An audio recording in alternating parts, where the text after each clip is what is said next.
Police সেজে সাধু বাবাকে ঠকাতে গিয়ে শেষে আশীর্বাদ নিয়ে গেল প্রতারকরা। এমনই এক ঘটনা ঘটেছে পূর্ব বর্ধমানের পালিতপুরে। বর্ধমান শহর থেকে কিছুটা দূরেই রয়েছে পালিতপুর গ্রাম। এই গ্রামেই রয়েছে তিব্বতী বাবার আশ্রম। বর্তমানে এই আশ্রম দেখাশোনা করেন অশোক চক্রবর্তী। গ্রামের সকলেই অশোক বাবুকে সম্মান করেন। তিনি এলাকায় সাধু বাবা নামেই পরিচিত। আর এই সাধু বাবা পড়েছিলেন অনলাইন জালিয়াতদের খপ্পরে। প্রতারকরা এমনভাবে তাকে ফোন করেছিল, তিনি রীতিমতো তাদের কথায় চমকে গিয়েছিলেন। তবে শেষ পর্যন্ত সাধু বাবাকে ঠকাতে পারেনি জালিয়াতরা। কিন্তু সাধু বাবার সঙ্গে ঠিক কি হয়েছিল তা জানলে চমকে যাবেন সকলেই।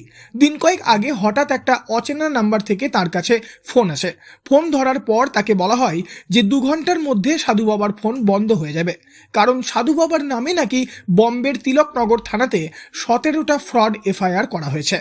অশোক চক্রবর্তী বলেন, আপনার ভিডিও কলের নাম্বারটা কি, আপনার যে ভিডিও আছে তার কল নাম্বারটা কি। আমি বললাম, বলার পর উনি ওখানে ভিডিও কল করলেন। উনি সব দেখতে চাইলেন, আমি সব দেখালাম। দেখিয়ে উনি বললেন আপনার অ্যাসেট কি আছে, ইনকাম কি। তা আমি বললাম যে দেখুন, আমার কোনো ক্লেম কারো কাছে থাকে না। যারা আমার এখানে আসে তারা যা প্রণামী দেয় তাতেই হয়। মানে উনি জানতে চাইলেন আমার ক্যাপাবিলিটি কতটা। তো আমি বললাম আমি একা থাকি, আর আমার দিনে একবার খেলেই হয়। এরপর প্রতারকরা বুঝে যায় যে সাধু বাবার কাছ থেকে কিছু পাওয়া যাবে না।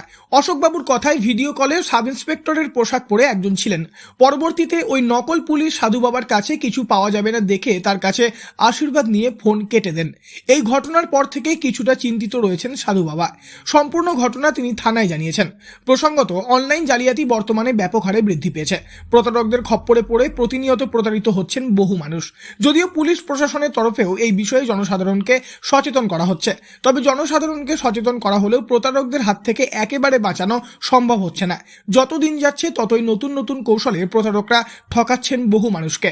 সেরকমই এবার এক নতুন কৌশলে বর্ধমানের এই ব্যক্তিকে ঠকানোর চেষ্টা করেছিল প্রতারকরা, তবে শেষ পর্যন্ত সেই চেষ্টা ব্যর্থ হয়। পূর্ব বর্ধমান থেকে বনোয়ারিলাল চৌধুরী, লোকাল 18 বাংলা।